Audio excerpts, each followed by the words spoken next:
ഇന്ന് നമ്മൾ ഉണ്ടാക്കാൻ പോകുന്ന ഒരു പയർ തോരനാണ്. അതിന് വേണ്ടിയിട്ട് വലിയുള്ളി, പച്ചമുളക്, തേങ്ങാക്കൊത്ത്, കറിവേപ്പില, വെളുത്തുള്ളി എടുത്തു വെച്ചു.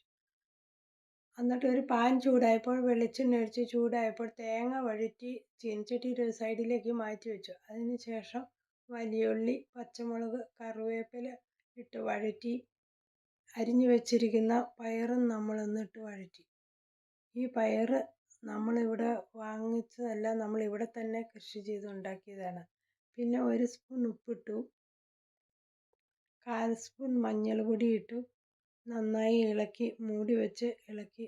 അതിന് ശേഷം ചിരണ്ടി വെച്ചിരിക്കുന്ന തേങ്ങ നമ്മളിട്ട് നന്നായി ഇളക്കി മൂടി വെച്ച് വേവിച്ചു. പിന്നെ വെന്ത ശേഷം നമ്മളൊരു പാത്രത്തിലേക്ക് മാറ്റി. ഈ റെസിപ്പി നിങ്ങൾക്ക് ഇഷ്ടപ്പെടുകയാണെങ്കിൽ ലൈക്ക് ചെയ്യുകയും കമൻറ്റ് ചെയ്യുകയും ചെയ്യുമല്ലോ.